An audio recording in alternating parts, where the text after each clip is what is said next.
tem uma parada que você fala no seu TikTok também, que é uma coisa que eu acho muito absurda, tá? Eu vou pegar aqui algumas frases que você falou, que é justamente de que a direita usa a morte dos policiais como uma bandeira. E que também existe uma prática da direita de politização da morte de policiais, quando, na verdade, é a esquerda que normalmente protege esse pessoal. Ou seja, pegando isso, né, esse marketing da direita, que eu digo aqui no meu canal, que é esse marketing, esse branding que a direita quer fazer, e ela quer se apropriar de coisas que são do coletivo. Então eu queria que você falasse um pouco aqui pro meu público, para essa galera toda que está aqui assistindo a gente, um pouco da tua opinião, um pouco desse teu pensamento, porque eu concordo muito com ele, mas eu acho que, assim, você tem um poder de síntese incrível, cara, e eu achei que a forma que você fala isso, eu acho muito legal, e eu queria que você passasse aqui pra galera pra gente debater. Cara, a gente não pode negar que setores da esquerda têm um problema terrível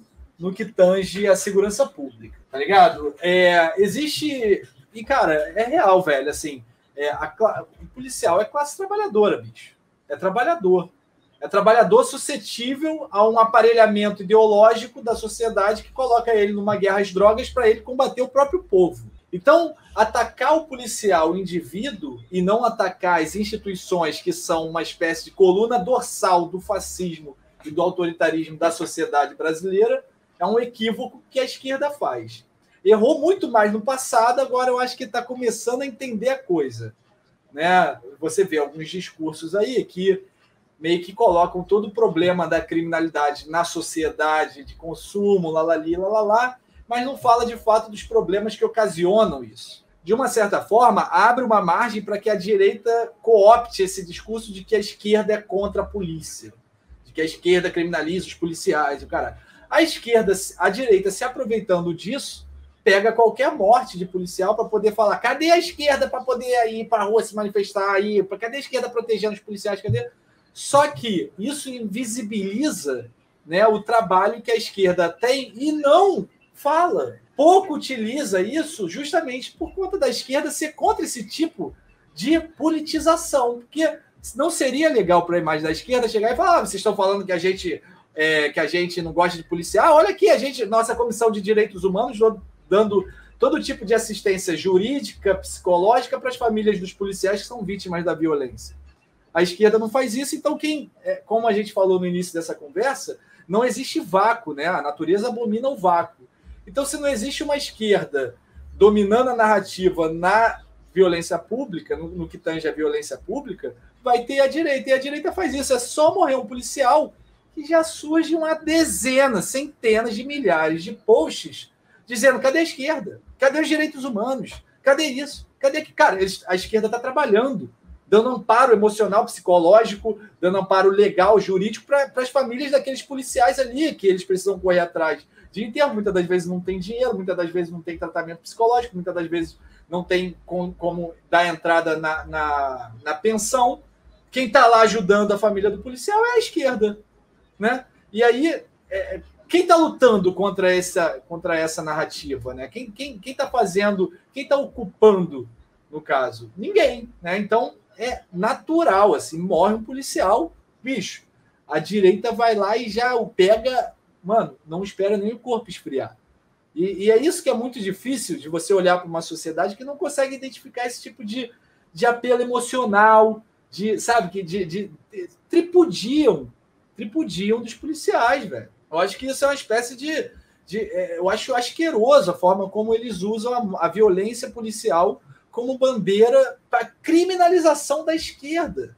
Isso um bom exemplo disso que você falou, Omar, é a Marielle Franco, que muitas pessoas criticaram ela, e ela tem um TCC dela, chama-se UPP, a redução da favela a 3 letras. O TCC de especialização dela na área de sociologia, não sei se é do mestrado, é pós-graduação, outra pós-graduação, não me recordo, e lá ela fala, por exemplo, dos policiais que são mortos por causa da omissão do Estado, cita o nome de vítimas femininas também, e ela, inclusive, quando morreu, foi vítima, e como é até hoje, inclusive, de várias fake news alegando que ela, assim como a esquerda, odeia a polícia. Eu acho que a polícia, e é bom a gente falar sobre isso aqui, Omar, a polícia precisa enxergar que eles são classe trabalhadora também. Eles são utilizados pelo Estado como máquina de opressão, quando é pertinente para o Estado, e às vezes o Estado acaba brincando com o sonho de alguns policiais. Porque muitos dos policiais, obviamente, entram na polícia, a maioria absoluta, entra para poder servir e proteger, né, como diz o lema da polícia, para poder ser um policial comunitário, ser um policial cidadão, combater o crime, combater a criminalidade, colocar na cadeia criminoso, proteger a sociedade. Só que, infelizmente, o Estado acaba fazendo do policial que está em especial na linha de frente. Eu vou só o exemplo do Rio de Janeiro, que eu acho que é o exemplo mais banal do nosso país. Você tem policial militar que vai para a lida, policial civil também, com colete vencido. Uhum. Ou vai para uma diligência com a viatura, com a gasolina contada, falta gasolina, tem de ficar empurrando a viatura no meio da linha. Eu acho que quando as forças policiais do nosso país entenderem isso, eles vão entender a importância que eles têm dentro da sociedade e vão parar de fazer papelões que a gente vem fazendo, por exemplo, como circulou esses dias aí, acho que antes de ontem, um viral na internet, de um casamento, uma festa que teve esse final de semana. Eu vi, todo mundo um bando policial com arma na mão. Eu tenho um amigo que são policiais, eu tenho parentes que são policiais, e, cara, você só sabe que eles são policiais na hora que eles precisam atuar como policiais. Mas tem gente que quer andar com a corrente, com a pistola armada aqui no peito, né? Sou polícia. Cara, assim, uma coisa, eu tenho muita... Eu acho que, assim, a gente olha para o Brasil hoje e a gente não tem como ter pressa, no sentido de que nós estamos construindo uma sociedade, né? Eu quero deixar uma sociedade melhor para os próximos. Essa a gente tem que lutar. E a gente tem que lutar no âmbito também, no âmbito principal, que é da formação política, e aprender também com os nossos erros. E eu acho que muito do que a gente está vivendo hoje, principalmente nessa questão da polícia, é por erros da esquerda. Porra, a gente tem vídeo de parlamentares da esquerda, de intelectuais da esquerda, dizendo que entende o ponto do ladrão que sai para roubar. São erros táticos, sabe? São afirmações que não podem ser feitas num Brasil que sofre tanto com a violência urbana. Porque, na verdade, é aquela fala para agradar o público que quer ouvir aquilo, que é o problema. Mas é bom a gente ressaltar que existe um grupo de policiais que atuam do nosso lado também, obviamente. Eu estou falando de lado porque eles dividem assim, mas para nós a polícia está de todos os lados, né? Eu não classifico a polícia como sendo a polícia do bem e do mal, a polícia da direita e da esquerda. A polícia é a polícia, e dentro da polícia, como em qualquer outra corporação, tem os bons e os maus policiais. A gente tem, por exemplo, o Léo Hadi, que é nosso amigo lá do Rio Grande do Sul, foi eleito vereador, inclusive, em Porto Alegre, que é policial antifa. Existem outros que têm um trabalho muito importante na internet também, mas que acabam não falando a sua profissão por diversos motivos. Primeiro, porque às vezes está em fase de estágio probatório lá. Segundo, porque a própria corporação às vezes é rodeada de colega que é bolsomínio, e aí acaba punindo ele caso ele manifeste opinião política. Mas é importante a gente falar disso aqui, porque muita gente acha que a esquerda odeia a polícia, e é o contrário. Acho que a nossa revolta com a polícia, às vezes, é que a polícia é tão vítima quanto outras classes trabalhadoras do nosso país, só que eles não enxergam isso. Às vezes, muitos enxergam como se eles fossem, sei lá, alguém que conseguisse passar por algumas situações de forma imune, não vou dizer nem impune, porque muitos são punidos. Eu vou citar um exemplo categórico, e o Bruno é advogado, ele sabe disso. O João Dória vai lá e fala que é para colocar em prática a lei e ordem, que inclusive não pode ser implementada no Brasil, por motivos óbvios. A lei não permite isso. Aí vai lá, sei lá, o André Jacobina, o Omar e o André aí do Reflexo do Todo. 3 polícias estão lá, contendo aí uma manifestação. O governador fala, se avançar, meta bala. Aí vai lá o André, o Omar e o André Jacobina, bala. Você acha que é o João Dória que vai lá para a audiência de vocês, prestar solidariedade? Vai acontecer o que acontece. Tem um documentário na Amazon Prime chamado Auto de Resistência, que inclusive usa o cenário do Rio de Janeiro como plano de fundo. E lá a gente vê que alguns policiais, por exemplo, que agiram, obviamente, de forma incorreta e, segundo eles, orientado pelo Estado, quando comete os erros, são afastados da polícia, são expulsos e vão procurar outra profissão. E não adianta ele dizer, não, mas o governador falou que eu podia atirar. Não, mas o prefeito falou que eu podia atirar. Aí quando está lá na audiência, não é assim. Tá sozinho. Olha, Omar e Carlito, rapidinho. Vocês falaram sobre o modo como a esquerda trata a polícia. Foi dado o exemplo aqui de que a esquerda às vezes se manifesta com simpatia ou empatia pelas pessoas que praticam crimes.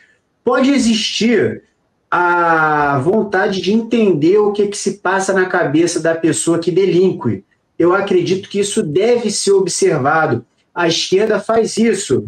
Isso é uma coisa boa. A pessoa cometeu crime. Por que ela cometeu o crime? Por que nos países de maior IDH tem menos crime? Dentro do Brasil. Porque nos lugares de maior IDH tem menos crime. Maneiro, legal. Eu sou a favor dessa visão. Mas a esquerda é incapaz de olhar para um policial, por exemplo, que comete uma atrocidade como a do Carrefour. E aí eu estou dando um exemplo muito extremo aqui, porque a gente está falando de exemplos extremos também, que a esquerda consegue olhar, por exemplo, para um assaltante, para um latrocina, para um estuprador, e ter esse tipo de pensamento.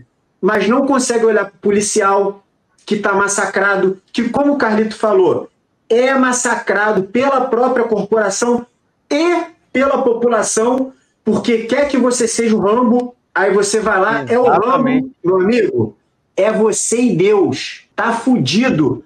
Tá fudido, ninguém vai olhar pra tua cara, o teu superior hierárquico vai enfiar a p na tua bunda sem pena, a tua cara vai aparecer no jornal, você vai ser massacrado, eles vão tirar teu nome da folha de pagamento e foda-se. É assim. Enquanto isso, aí o policial que tá passando por isso tudo, olha, levanta a cabeça e olha pro lado, vê a esquerda, por exemplo, atacando o Coronel Ibis, o Leonel Hadi. Que o Leonel Hadi falou umas abobrinhas a respeito lá das manifestações. Porra, pelo amor de Deus, tu vai dizer que o cara não é antifa porque falou umas abobrinhas? Chamaram um cara que escreveu um livro que o Leonel Hadi mostrou pro cara ir lá refutar o Leonel Hadi. Caralho, sinceramente, vai tomar no cu essa esquerda que não olha para a polícia como um proletário, parte do sistema massacrado. Massacrado. Você falou tudo agora, André. Policial, tem uma esquerda que olha para o policial e que o polícia nem é gente. Vai tomar no cu, é um bando de vagabundo criado a leite com pera e danoninho de maçã. Não sabe nada da vida. Não sabe nada da vida. Agora, olha só. Que eu acho que o que falta é a gente fazer a polícia se enxergar como vítima também do Estado. Só que acontece que, às vezes, a esquerda cobra tanto a polícia que muitos policiais, sabendo que também são vítimas do Estado, preferem fazer de conta, por exemplo, que dane-se, tá com foda-se, vocês não entendem o que é que eu passo aqui, vocês estão criticando, é isso mesmo, ferro na boneca, acabou. Eu acho que o nosso trabalho, eu já falei isso em vários vídeos, inclusive em vídeos que eu critiquei ações da polícia. A gente tem de fazer a polícia se enxergar como a parte menos forte do Estado nessa briga pela segurança. A polícia é vítima do Estado também. E como bem o André falou, tem policial que às vezes acaba querendo ser o Rambo para satisfazer o Estado e se fode. O Brasil precisa, se quer combater a corrupção, se quer combater todos os problemas, a gente tem que analisar todos os problemas e tomar medidas imediatas. E quais são essas medidas? Por exemplo, a gente está falando aqui dos policiais. A gente tem que ter, valorização do policial. Tem que ter uma valorização. Segundo, a gente tem que mostrar, assim, isso é difícil, mas a gente tem que mostrar para o povo que, para a gente melhorar as coisas, tem que ter uma política de segurança pública atrelada à dignidade do povo. Porque se você não dá dignidade ou para o povo ou para o policial, como é que você acha que o negócio vai acontecer? E outra coisa, eu fiz com o Guga Noblar uma entrevista com um responsável pela segurança pública na Noruega. E a gente estava debatendo lá sobre isso, e ele estava falando que lá na Noruega as prisões são justamente para você reeducar, para você ressocializar aquela pessoa. Que os policiais, eles não têm tanto trabalho justamente pela questão de você ter uma conscientização e que antes da punição vem a conscientização. E aí eu pego da minha experiência de estudo do Japão. No Japão, você tem os chamados kobans, que são o quê? São aquelas pequenas guaritas de polícia, que é tipo uma casinha, e elas ficam, assim, umas 5 ou 6 por bairro. E aí é um policial de bairro, é uma equipe de bairro. Então, com isso, você dá dignidade para aquela pessoa, você dá dignidade para o policial, a comunidade conhece aquele policial, e você tem todo um trabalho em cima disso.